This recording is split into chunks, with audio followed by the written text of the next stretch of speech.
So the first thing I'm gonna do, I'm gonna trying to create a file. So I'm gonna type in touch and like text file file1.txt, and you see that we got a text file on our left here. There is a text editor called Nano that can be used to edit a text file. So I'm gonna type in that and hit enter. You see me? Nano. It's not Nano. So here we got the text file is open in Nano. So we can type in the content like line 1 testing editing text file using Nano 4.8 in Nanos for Win, and I'm gonna click Ctrl X, and it's gonna ask me say modify buffer. I'm gonna say yes, then I'm gonna hit enter. So it's gonna bring me outside of the file, outside the Nano, and get back to bash command. And I'm gonna go ahead and open that file on the left here using Windows Explorer, maybe Notepad, and I'm gonna see that.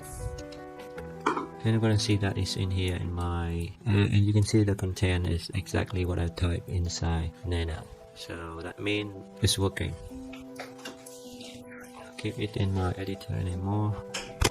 And yeah, see, I'm gonna close down. Actually, inside bash command here, you can even read the file using cat text file, cat txt file, and you enter, and you're gonna see the content inside that in here. So you see that bash command is something pretty convenient.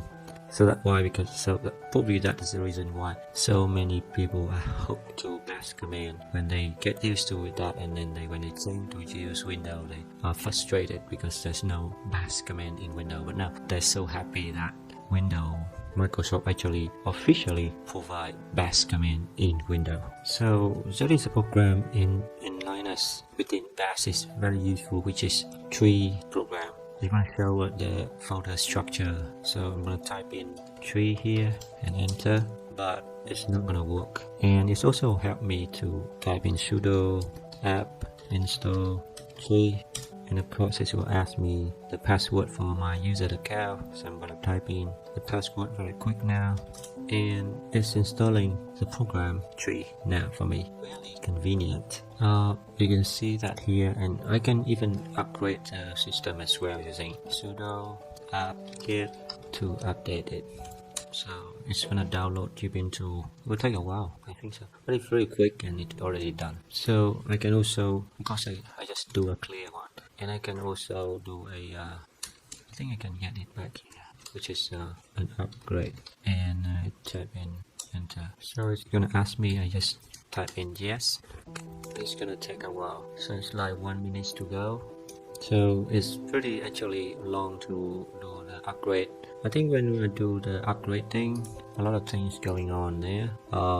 It's gonna upgrade all the, I think even the Python as well. Python is also upgraded inside here. So it's gonna upgrade the Python to 3.8 in here. So I'm gonna skip the video and let's just run until the end, and I'm gonna come back. Okay. So the upgrade is finished now. So because I already installed the tree program, so it's already done.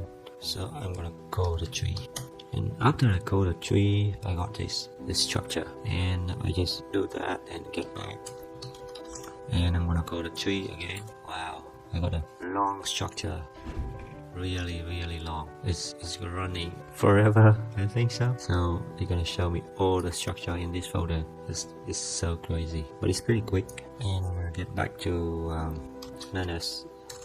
I don't know what is that. Actually Nanos, and I'm at the tree again, so it looks simpler.